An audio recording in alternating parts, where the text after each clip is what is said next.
bridge in the book Return to Life by Joseph Pilates has the back up in extension and the hands supporting the back.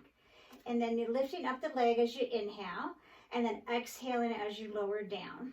Just 3 times, right, on each side. Try to hug in the belly as the leg goes down. I like to lift it up and then bend the knee into tabletop and then exhale, hugging in the belly, bringing down the ball of the foot and working through the foot. Right, for some of my clients, we do bent knees so the lever weighs less and maybe up a little less high, right, just finding the spot that works for them. In yoga, we might use the yoga block to support the body, which can be a nice way to work on the legs if that doesn't feel great on your spine, or your hands to hold yourself up, right? And then you can stabilize with the foot, reaching up again and exhaling down, just lowering as far down as you can, hug in the belly.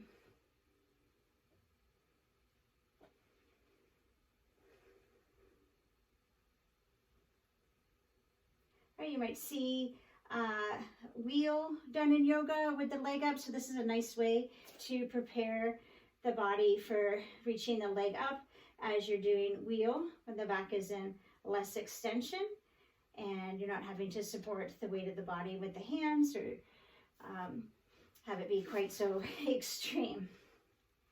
Right?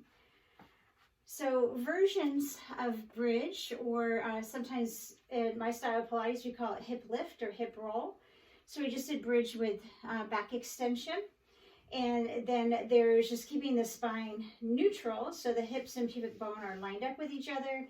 And I like to put the hands at the hip crease. And then you're just lifting the hip crease, thinking of creating one long diagonal line from the knees to the shoulders. Right, and then just kind of chopping at that hip crease and bringing the spine down in one unit.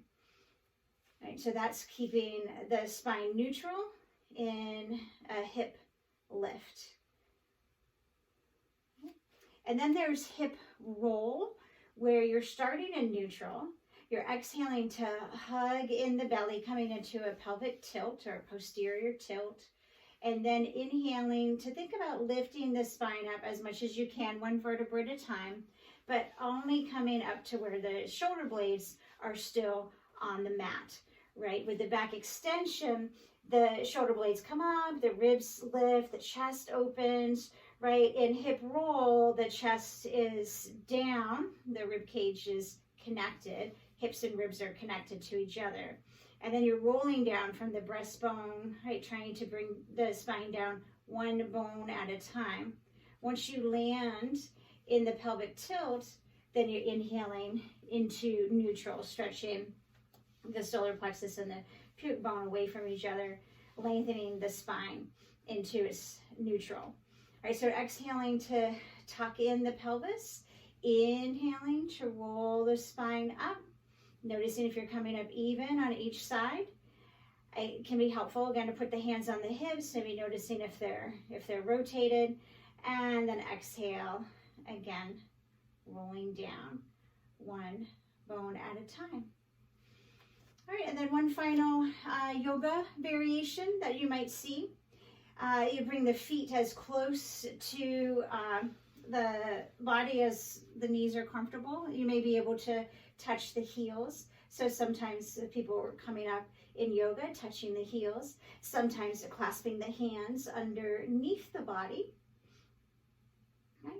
And then I like to come down still through the 3-part breath, exhaling the chest, ribs, and belly, upper back, mid back, low back to the mat to finish.